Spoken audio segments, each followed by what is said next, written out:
6 a.m. My coffee's still hot in my hands when I step outside, and my Jeep is just gone, vanished, like my last shred of faith in cul-de-sac living. But this wasn't some random junkie after a catalytic converter. No, this was something much worse.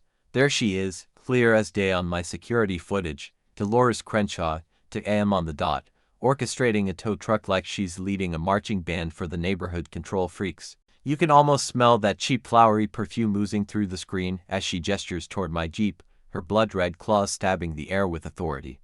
The bolt cutters gleam under the street lamp, fresh from slicing through my padlock. And fluttering in the breeze, her sweet little note, unauthorized vehicle modifications violation of Section 12.3b, vehicle impounded for compliance review.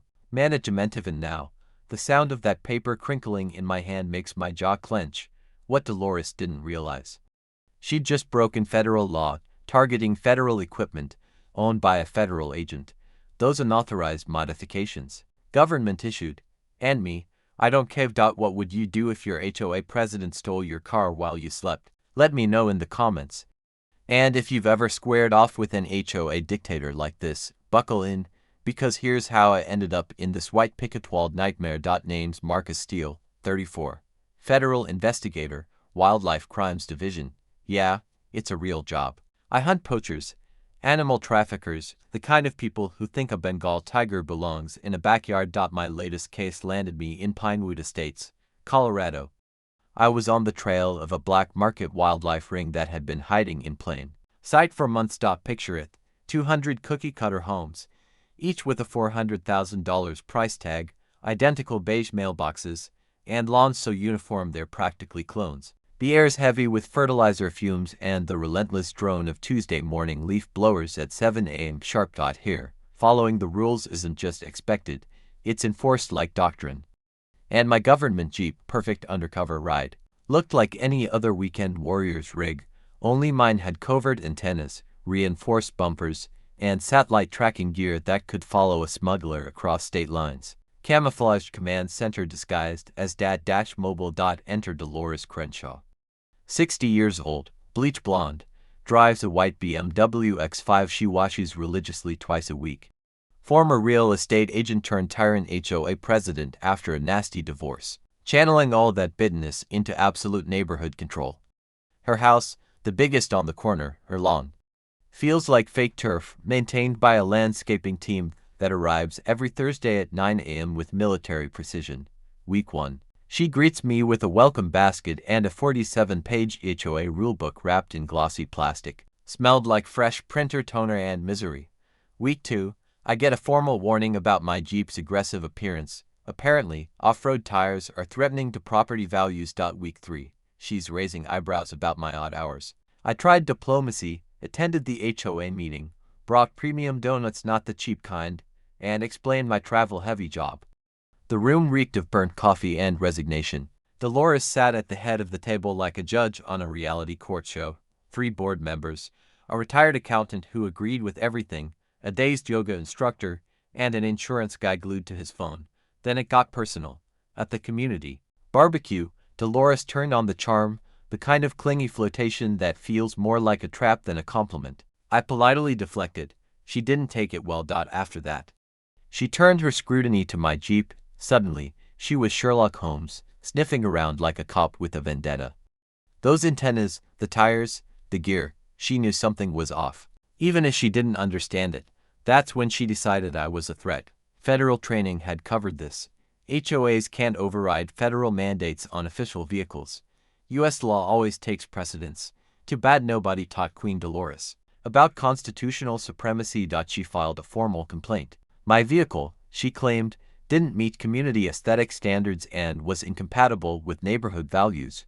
Her evidence: doctored photos of my Jeep allegedly crossing property lines, complete with creatively placed measuring tape to fabricate violations. It was almost impressive in its audacity. The emergency HOA meeting was a joke, a kangaroo court in khakis. Vote tally, 3-1, a $200 daily fine until I corrected the issue. The yoga instructor was the lone dissenting vote. Bless her and her confused chakras, Dolores beamed like she'd won a Powerball jackpot. What she didn't know, I was documenting. Everything, every lie, every move, building a federal case without saying a word.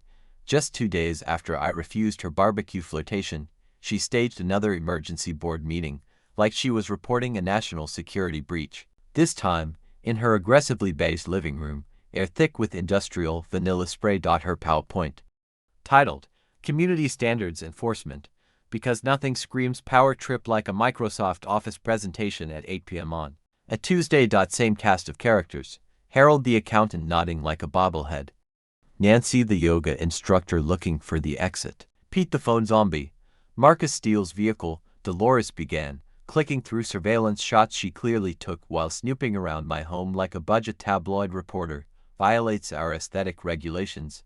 The photos were laughably manipulated, fake parking lines, impossible angles, and distortions that looked like they were done on a 90s Photoshop knockoff. She claimed my Jeep encroached 6 inches into a neighboring driveway. That driveway didn't even belong to me. It was like watching someone try to disprove gravity with interpretive mime. Then came the dramatic climax. This military-style vehicle lowers property values and endangers community safety. 3-1 vote, fine upheld. Again. At this point, I looped in our agency's legal team. We have a whole department for civilian interference because this sort of thing happens more often than you'd believe.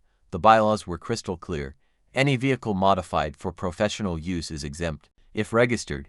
Mine was, fully, and the registration had more security features than a passport. I requested a formal hearing. Brought in Lieutenant Rodriguez, 20-year vet, looks like he eats weights for breakfast. His presence alone makes people confess sins they haven't committed yet. Same vanilla-scented courtroom. I laid it all out: federal vehicle registration, exemption clauses, constitutional hierarchy. Rodriguez explained how the Jeep had helped dismantle international trafficking operations, but Dolores had a Hail Mary. She questioned Rodriguez's ID like she was in a spy movie. Accused him of possibly being a drug lord with forged documents. These people can fake anything, she sneered. That phrase, these people, stopped the room cold. From that point, even the fence-sitters squirmed. But Harold still voted yes. Pete caved. Nancy, too. Better safe than sorry, Harold muttered, worried about resale values. I was fined $2,400 over 12 days for the crime of driving a federally issued vehicle. But now, I was done playing defense. I started digging. Standard background checks. Nothing invasive, just protocol for any civilian creating a potential national security risk. And boom, Dolores owned 30% of Rapid Recovery Towing through her brother-in-law Danny Crenshaw. Every tow, she got a cut. Impound fees, storage charges, admin costs. It was a suburban extortion scheme dressed up in HOA bylaws. Team Dolores had the sheep. Team Marcus, smaller, but growing, led by Frank, an 82-year-old Vietnam vet who knew authoritarian nonsense when he saw it. He started slipping notes under my door, handwritten in perfect cursive, a quiet rebellion. Dolores, meanwhile, launched her smear campaign online. Vague Facebook posts warning about suspicious outsiders and federal activity threatening children, painting me as the boogeyman while she played brave suburban sentinel. I documented every move, every rule she twisted, every comment dripping with bias. In our line of work, we have a golden rule: never interrupt your enemy while they're committing felonies. Dolores. She was stacking them like trophies. Not satisfied with just draining my wallet, she hired Rick Sampson, a bottom-barrel pie who smelled like regret and body spray. He followed me like a sitcom character with zero stealth. He didn't find dirt. What he did uncover, my actual federal mission. That, of course, turned into, he brings criminals into our neighborhood. She gathered 67 signatures for a petition. Most probably thought due process was a home improvement brand. So I turned the lens back on her. Federal systems make Google look like amateur hour. Dolores's record, glorious mess. Twice suspended real estate license in Arizona for lying about termite infestations and hiding foundation cracks. Oh, and she misplaced $12,000 from a Phoenix HOA before skipping town. Her current gig: Sunshine Property Management. No bonding, no insurance. Illegally collecting dues from 200 families like it was just another Tuesday. Then came her final mistake. While I was in Nevada on a 3-day federal op, tracking smugglers, I came home to an empty driveway. My padlock cut, chain left in the gutter. My government Jeep, gone. Security footage showed it all. Dolores in pearls, to am, directing Danny's tow truck with military confidence. Cut through my lock, federal property, violating multiple federal statutes. Minimum penalty, $10,000. Fine, jail time possible, but Dolores thought she was untouchable. My Jeep sat impounded in a lot that reeked of oil and broken dreams. $150 a day in fees. Razor wire around it like a prison for SUVs. I could have arrested her then and there. But some fish you catch by letting them keep swimming. My gut said this went deeper. And sure enough, neighbors started receiving bogus fines. One guy got charged $500 for unauthorized marine vessel storage, aka the fishing boat he'd parked legally for 6 years. The Martinez family found themselves immediately threatened with having their RV towed, even though their parking rights had been grandfathered in longer than Dolores had been faking her blonde hair. A clear pattern was taking shape. Dolores went after anyone who challenged her authority or owned anything she could tow. This wasn't about making the neighborhood better. This was a theft operation disguised in HOA policies, all tied up in a ribbon of phony civic duty. That's when fate brought us Janet Kowalski, a forensic accountant, and my neighbor 3 doors down. She approached like a resistance fighter, making secret contact, whispering that the HOA's financials stank worse than a seafood truck baking in the Arizona sun. Dolores had slapped her with a $300 fine for planting the wrong kind of rose bushes, pink ones, which apparently violated a color scheme that only existed in Dolores's fantasy world.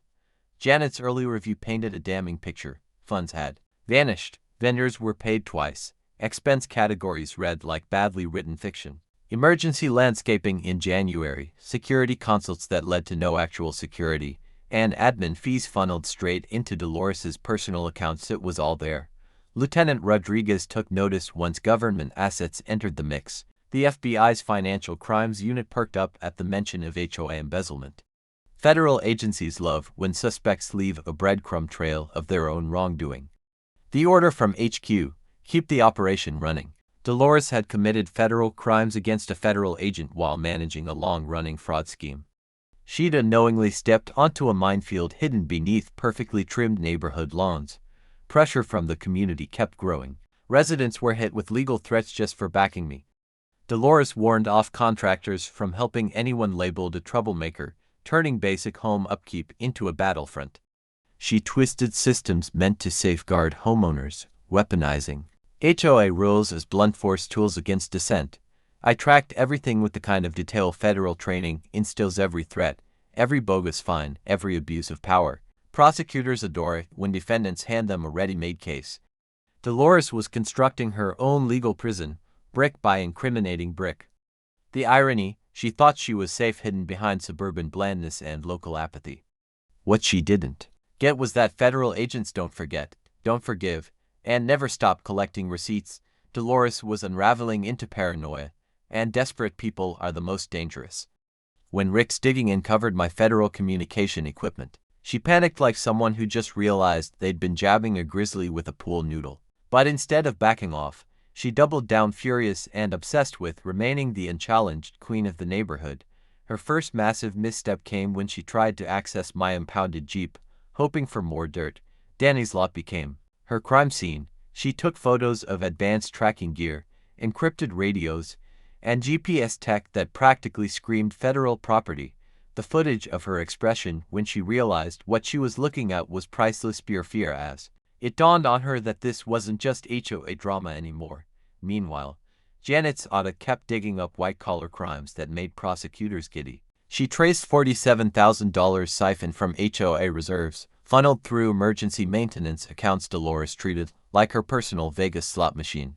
Fake invoices tied to Danny's shell company's landscaping, towing, security consulting, created an evidence trail so obvious it might as well have come with a bow.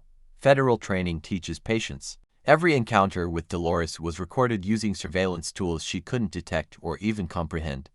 Each illegal act was time-stamped with precision that would make Swiss watchmakers weep. Her discriminatory remarks were all saved, waiting for civil rights attorneys who lived for cases this open and shut. Frank hosted a garage meeting that reeked of oil and revolution as 23 families gathered to tell their Dolores horror stories.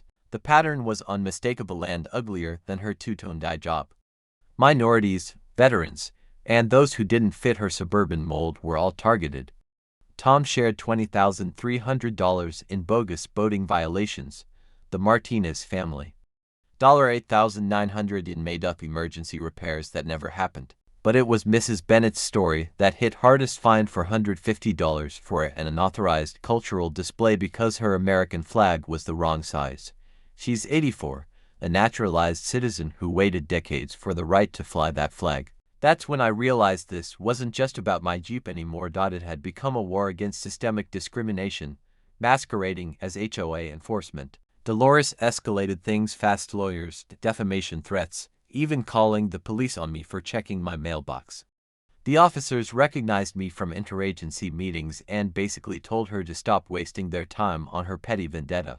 Her nuclear play, hiring Rick to break into my apartment while I was out of town. But federal agents don't rely on Ring doorbells.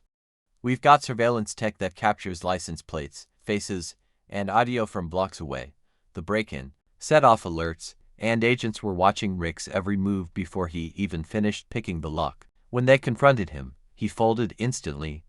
His confession was gold. Dolores had sent him in to find proof that I wasn't really a federal agent, effectively admitting she was trying to obstruct justice. Janet's biggest discovery came soon after. Dolores had offshore accounts, $31,000 in laundered HOA money tucked away in the Cayman Islands, growing interest while neighbors were drowning in inflated dues. This wasn't just embezzlement anymore. This was international money laundering, triggering involvement from federal banking regulators. The discrimination patterns were undeniable. Hispanic families faced violations at 3.4 times the rate of white residents. Veterans got twice as many harassment notices. Single moms received anonymous complaints about suspicious male guests and inappropriate noise, none of which ever happened outside Dolores's prejudiced imagination. Frank's intel background proved vital. He traced the private security firm Dolores had watching my apartment and outfit with priors in illegal surveillance and harassment campaigns. She'd literally hired criminals to tail a federal agent investigating her own crimes. The walls were closing in. Local news started calling after Frank went public. State housing regulators began formal audits. The IRS slapped federal tax liens on Dolores faster than her neighborhood support could vanish. Her lawyer quit, citing ethical conflicts. That's when I knew the climax was near. The community rallied. The evidence overwhelming. The case rock solid. All we had to do now was give Dolores enough room to take herself down publicly. And completely. Then came the final bombshell from Janet's meticulous spreadsheet analysis. While everyone else focused on the headline-grabbing charges, Janet was digging through HOA records like a forensic pathologist inspecting a rotting corpse. "Marcus," she whispered, sliding a manila folder across my table, hands trembling. "Dolores has been forging meeting minutes for 8 months. None of the votes authorizing your harassment actually happened. It hit like a freight train. Meeting minutes dated when Harold was out of state. Pete's signature while he was across the country. Nancy's yes votes on measures she'd publicly opposed. Dolores hadn't just overstepped her authority, she'd forged it. Every fine, every towing order, every act of retaliation was built on fake documents that wouldn't pass a middle school civics quiz. Then came the most alarming find. Janet discovered that the property management company Dolores claimed to work with, Sunshine Property Management, had no legal authorization. The insurance company never approved it. They were operating without bonding, insurance, or any legal standing, collecting fees from 200 families. Every dollar collected, theft. Every action, fraud. That's when everything clicked. My Jeep held classified tech used in Operation Nightingale, an 18-month multi-agency investigation tracking endangered species smugglers across 3 states. Dolores's snooping had compromised national operations. Photos of my equipment had already made it into the hands of her shady investigators. If those ever landed with foreign agents, the consequences would be catastrophic. Rodriguez confirmed my worst fear. "Marcus, that gear links to active task forces in Utah, Nevada, and New Mexico. Her interference might have compromised $50 million in wildlife trafficking investigations." The list of charges exploded. Government property theft, espionage, obstruction, conspiracy, racketeering, international laundering. Dolores had inadvertently declared war on the U.S. government while stealing from her own neighbors. Janet's deeper audit showed the HOA owed $31,000 in back payroll taxes. Meanwhile, Dolores used funds for BMW leases, family vacations, and credit cards. Her laundering operation, clumsy and blatant, $73,000 routed through family-run shelves to Cayman accounts earning untaxed interest. She'd built a mini financial crime empire just to skim grocery money from struggling families. The rebellion went viral. The Pinewood Truth Facebook group hit 127 members posting proof photos, timestamped records, testimonials. Disabled vets fined $4,200 for accessibility issues. The Martinez family's discrimination evidence. Mrs. Bennett's persecution file. 3 board members jumped ship fast. Harold, Pete, and Nancy trying to dodge conspiracy charges for enabling her. The U.S. Attorney's Office responded with enthusiasm. Full RICO charges. Wire fraud, mail fraud, civil rights violations, government, property theft, obstruction, espionage, international laundering. Dolores Crenshaw had managed to break more federal laws than most organized crime syndicates while wearing pearls and driving a BMW. My kitchen table became the war room. Coffee, documents, and righteous fury filled the space. Bank records, forged meeting notes, bigoted emails. Evidence practically glowing with legal firepower. Our team assembled like a Justice League for the suburbs. Rodriguez arrived with files heavy enough to crush her reputation. Prosecutor Sarah Bennett followed, her briefcase packed with enough charges to rattle a mafia don. Janet laid out the numbers with zeal, while Frank brought strategy from his military days. Attorney David Park joined in partly because it was the right thing, partly because high-profile takedowns make for great press. This isn't just about your Jeep anymore, Rodriguez said, voice hard with federal steel. Dolores broke so many laws, she could teach a criminal justice course from prison. Sarah nodded, her legal instincts already hungry for court. We launched our plan like a military campaign. Phase 1. Document every crime. Janet's audit showed everything. $23,000 boat bought with HOA money, doubled fees, $31,000 in fake repairs. Phase 2. Rebuild the HOA through proper elections. Frank organized logistics.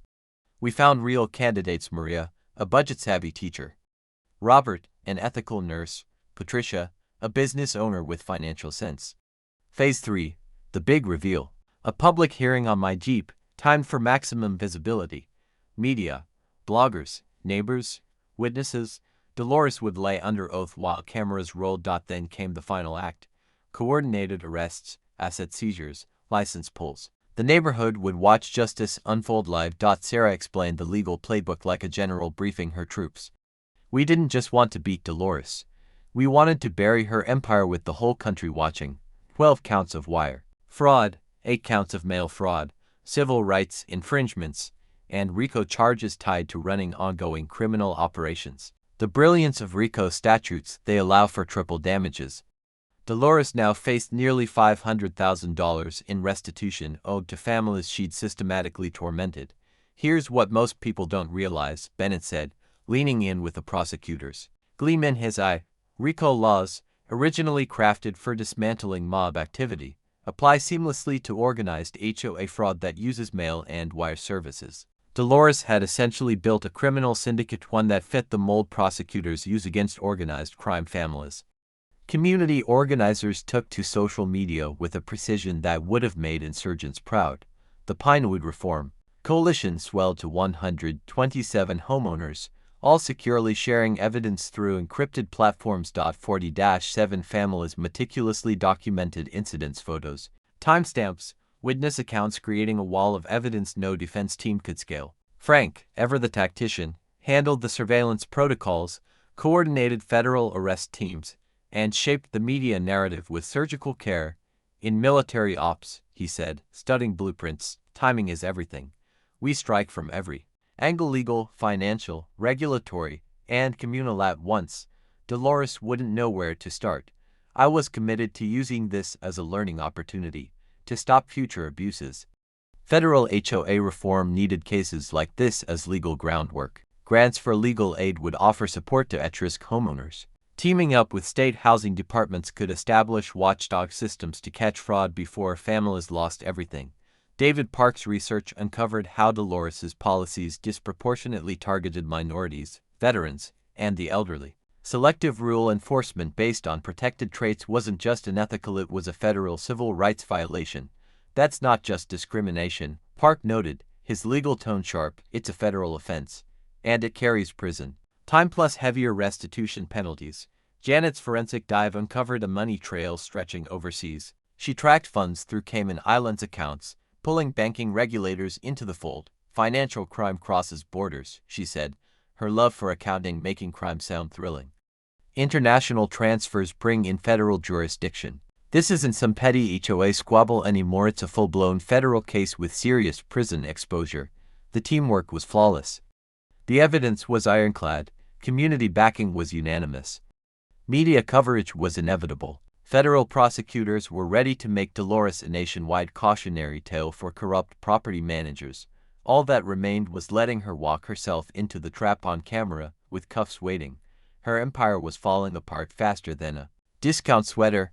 Panic made her unpredictable criminal in ways that would impress cartel leaders. Once she realized federal agents were closing in, she went scorched earth. Her first strike, filing false police reports. She claimed I'd threatened her using my federal authority. Officers familiar with me through interagency meetings endured her rants with saintly patience before calmly explaining. Federal agents don't threaten, they arrest. Her desperation was as tangible as the overpowering perfume she wore, like a shield against reality. Next, she hired a crisis PR firm funded with embezzled HOA money. These slick image consultants specialized in turning villains into victims. They tried branding her as a grassroots leader resisting government abuse. It would have been comical if it weren't financed with stolen community funds. Then came psychological warfare straight out of authoritarian playbooks. Anonymous flyers painted me as a drug-dealing deep state agent. Fake Yelp reviews targeted supportive neighbors' businesses with made-up complaints about shady conduct. Dolores had turned the internet into a digital weapon, launching a cyber war from the suburbs. Her boldest tactic, trying to get me fired. She filed detailed complaints to my agency, accusing me of abusing federal power. What she didn't understand was that every call was recorded, every lie documented, and each one added another count of obstruction to her indictment. The intimidation escalated from digital to physical. Red spray paint covered my apartment door with threats, phrases like federal fascists go home and government thug gleaming under streetlights. Cameras caught it all, in crisp HD. More evidence. More charges. Her attempts to scare the community reached pitiful lows. She sent cease and desist letters to 34 coalition members, all signed by lawyers likely unaware their fees were paid with stolen funds. Contractors received threats for servicing troublemakers, making home repairs a political battleground. But her online harassment grew more vicious. She posted opponents' contact info, spreading lies about them being safety risks. Single moms got anonymous calls claiming CPS had been alerted. Seniors received fake Medicare fraud warnings, all designed to terrify. But every move was tracked. Surveillance gear logged license plates. Audio recorders caught threats. Financial audits traced every misused dollar. Frank's military background paid off big when he uncovered that Dolores had hired a private security firm to monitor my home 24/7.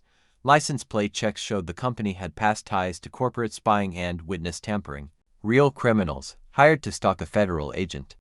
The irony was enough to slice with a combat knife. Her next scam. She faked emergency repair bills, $1,800 per household for imaginary crises. Then she tried taking out an $18,000 loan against HOA assets with forged board approvals. The bank's fraud systems lit up like a Christmas tree. Managers froze accounts and called federal agents. Banks hate being tools for money laundering, especially when the forgeries wouldn't fool a teenager. Janet's investigation had gold.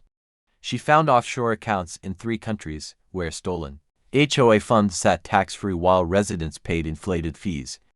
The money trail wound through Delaware shell companies, the Caymans, and Swiss investment portfolios, drawing international banking regulators into the chase. The pressure kept building. Local news exploded with headlines like HOA president steals federal agent's car. State audits revealed years of rule violations. The IRS destroyed her credit and froze assets. Her first lawyer backed out, citing ethics issues. The next, one specialized in white-collar crime and probably billed by the minute. Just the retainer was likely more than a middle-class annual salary. Isolated and increasingly unstable, Dolores teetered toward an epic collapse. Her breakdown became legend, screaming in a grocery store about federal plots while reeking of wine. At 10 a.m. on a weekday. Shoppers recorded the scene. It went viral. The desperation stank literally. She yelled about government agents contaminating produce and tried to stop mail delivery, convinced tracking devices were inside the envelopes. That landed her yet another felony mail obstruction.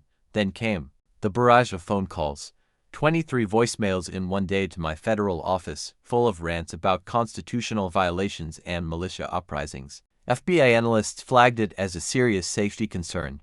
Her last scam was jaw-dropping, forging board documents to create a $50,000 legal defense fund. The signatures looked like they were done by a child learning cursive. The bank spotted the forgery instantly and called in the feds before she could cash in. When she tried to mortgage HOA assets without approval, using laughable fakes, FBI financial crimes got involved. Banks don't tolerate that kind of blatant fraud, especially from someone already under investigation. As her behavior became more erratic and potentially violent, protecting the community became my priority. Local police patrolled discreetly. Federal marshals offered silent protection to families she'd threatened. 6 restraining orders were filed. Then the media storm hit full force. Headlines screamed about her stealing a federal agent's car and committing multiple felonies. National HOA reform groups reached out. Documentary crews wanted rights to the story. Her Arizona mugshot surfaced online, showing this wasn't her first criminal rodeo. Congress took notice. Staffers began asking about gaps in federal HOA oversight. Lawmakers loved nothing more than turning scandal into legislation. Her final card. Checking into a pricey mental health facility, hoping a diagnosis might shield her from accountability. The clinic catered to wealthy white-collar criminals. But federal prosecutors have seen every trick. They didn't buy it. She brought in a bulldog attorney known for handling lost causes. His plea deals in exchange for testifying against others. Prosecutors said no. Too many victims, too much proof, too much public attention. Our last meeting became the sting. I wore a wire. Desperate to spin her actions, she admitted to everything: fraud, discrimination, targeting Hispanic families and the elderly. They don't understand the rules, she said. It was all recorded. A confession that made civil rights attorneys cheer. A textbook violation of the Fair Housing Act spoken by the perpetrator herself. Coordination reached military precision. U.S. Marshals teamed with local SWAT for the arrest. The IRS prepared asset seizures. State agencies readied professional license revocations. Victim services were activated. The trap snapped shut like a Swiss timepiece. Accounts frozen, property liens filed, licenses revoked, indictments sealed, waiting to be revealed. To 3 felony charges: wire fraud, mail fraud, civil rights violations, theft of federal property, obstruction of justice, money laundering, racketeering. This case would soon be studied in federal law classrooms and cited by advocates fighting for HOA reform nationwide. Dolores Crenshaw's transformation from petty suburban enforcer to convicted federal felon sparked changes that would forever alter protections for homeowners against abusive property managers. Her fall became a rallying cry echoed in legislative chambers, courthouses, and community halls where victims of HOA overreach finally found a legal precedent to challenge bureaucratic tyranny masked as neighborhood standards. The climax played out with cinematic precision, delivering satisfying justice to every homeowner ever targeted by clipboard-wielding, power-mad neighbors. The local community center, once the quiet venue for bake sales and budget meetings, was now packed with over 200 residents, squeezed into folding chairs that bore the weight of a year and a half of frustration and unresolved anger. The scent of burnt coffee mingled with nervous perspiration and that electric tension that signals a moment destined for history. Local news stations had their cameras rolling. HOA watchdog bloggers were live streaming to tens of thousands of viewers invested in this battle between a federal agent and a tyrannical HOA president. I arrived in my fully restored Jeep, its government decals now proudly displayed. The federal plates caught the fluorescent lighting, gleaming with unmistakable authority. As I pulled up, the crowd turned in unison, some cheering, others stunned, but every one of them aware that they were witnessing a turning point in the battle for suburban justice. Then came Dolores, entering the room like a dethroned monarch. Her final appearance. She was flanked by a high-priced white-collar defense lawyer whose body language made it clear he'd rather be anywhere else. She wore her signature string of pearls and that familiar look of arrogant confidence, clinging to the belief that wealth and connections could somehow erase 23 felony charges. You could hear the collective breath of the audience as she sat at the defendant's table. I stood slowly, reached for my badge wallet, and spoke into the microphone. "Before we talk about HOA vehicle regulations," I said, "there's something I've been waiting 18 months to clarify." Silence fell like a blanket. Only the soft clicks of camera shutters broke the stillness like insects in a mechanical swarm. I held up my credentials for all to see. My badge caught the light as reporters zoomed in, broadcasting the moment live across the country. "I'm Special Agent Marcus Steele, United States Fish and Wildlife Service, assigned to a federal task force investigating international wildlife smuggling." The gasps from the room hit like a small earthquake. On every face, you could see the sudden realization this entire ordeal hadn't been HOA drama. It had been a covert federal investigation. Frank, the retired vet, saluted from his wheelchair. Mrs. Bennett folded her hands like she'd just witnessed a divine act of justice. My vehicle, the one Dolores tried so hard to ban, was equipped with sensitive communication tech used to track endangered species traffickers across state lines. The so-called unauthorized modifications were actually federally installed equipment, funded by taxpayers to stop wildlife crimes. Dolores's face turned red, then pale, then sickly green. Her expression cycled through rage, disbelief, and sheer panic as it dawned on her she'd committed serious federal crimes. And she'd done it to a federal agent. Janet stepped up, armed with evidence like a gladiator entering the arena. Her forensic audit exposed layer upon layer of financial misconduct so extensive it required a multi-slide presentation. $147,000 siphoned through phony companies, false invoices, offshore laundering via Cayman Islands accounts, and luxury purchases made with embezzled HOA funds. That boat in her driveway, paid for with stolen dues. Same with the BMW lease, the exotic vacations, the hefty credit card bills, all funded by homeowner fees that were supposed to maintain the neighborhood. Dolores's breakdown was legendary. She launched out of her chair, shrieking, entrapment, and government harassment, accusing anyone within arm's reach. Her attorney tried to calm her, whispering urgent advice she flat-out ignored. "He seduced me," she howled, a wild and baseless claim considering I once turned down her awkward barbecue flirtation. This is discrimination against strong women who uphold community standards. The crowd exploded, boos, laughter, angry shouts. It was the sound of a community on the verge of revolt. Veterans stood. Families she'd harassed pointed at her in fury.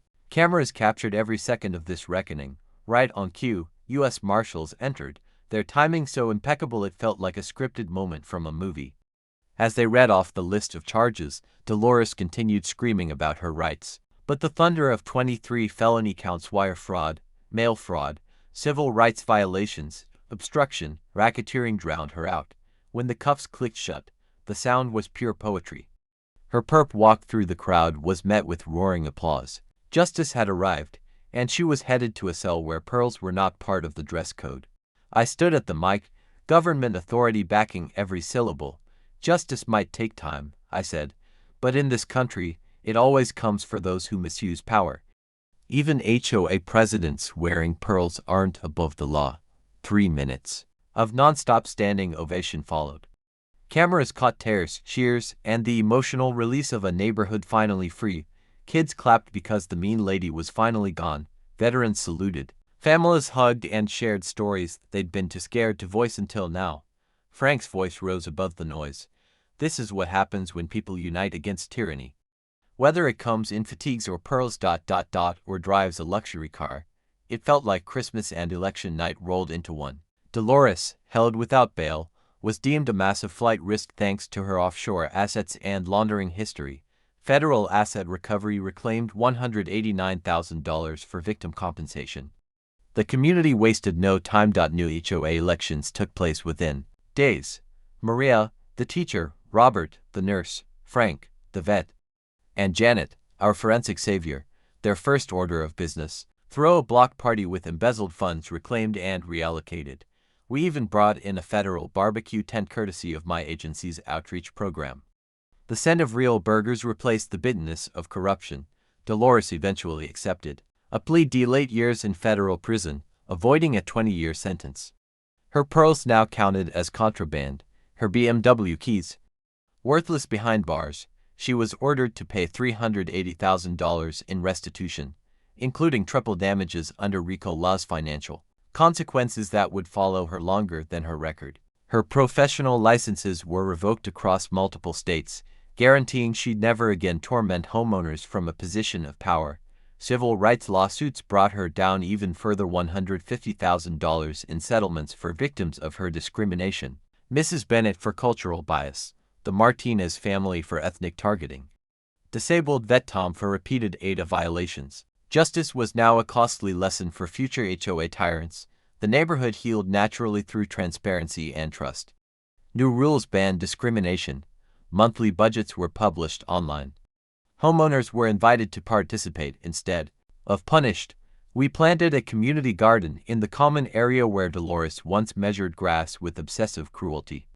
We named it the Marcus Steele Community Garden. An annual accountability day was born, with talks on homeowner rights, financial literacy workshops, and awards for those who had spoken up when it wasn't safe to do so. Fear was replaced by empowerment. Passive residents became active citizens who understood what real democracy meant. Our case triggered sweeping reforms. Colorado passed new laws requiring audits, transparency, and civil rights protections for HOAs. Congress followed with federal oversight bills to stop HOA corruption before it started. My congressional testimony shaped national debate. Our case became legal precedent in 23 civil rights cases. The Department of Justice even created new fraud investigation guidelines with our story as the model. Personally, I found something rare: community and love. Janet and I discovered our shared pursuit of justice made us a good team on and off the job. I left undercover work behind, choosing to stay in Pinewood where stability felt like coming home. We used these funds to launch the Pinewood Community Justice Scholarship, $25,000 each year for law students focused on civil rights. Frank managed the program like a mission. Fittingly, our first recipient was the undocumented student Dolores once harassed. She graduated magna cum laude specializing in housing discrimination law. Netflix picked up the story. The HOA Files: How One Federal Agent Toppled Suburban Tyranny. It inspired 47 similar investigations across the country. Advocacy groups used our footage as training material. Legal victories multiplied, and corrupt HOA managers learned that federal eyes do watch suburbia. A year later, packages arrived, letters from prison, handwritten apologies from Dolores, filled with confessions about 15 years of HOA abuse spanning multiple states. The FBI launched broader investigations based on her admissions, uncovering national fraud rings that hurt thousands of families. Today, Pinewood stands as a beacon of transformation. Property values rose by 12%. No discrimination complaints in over 18 months.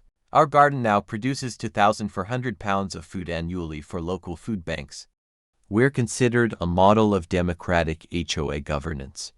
People travel here to learn how to reclaim their neighborhoods. Our journey proves what's possible when law enforcement and communities join forces. When fraudsters mistake suburbs for safe havens, they learn handcuffs fit just fine in cul-de-sacs. Have an HOA horror story of your own? Drop it in the comments. Your documentation might be the key to future justice. Subscribe for more real stories where communities rise, tyrants fall, and pearls don't stop the law from knocking. Thanks for watching. Where we believe every clipboard tyrant has a reckoning and every neighborhood deserves peace.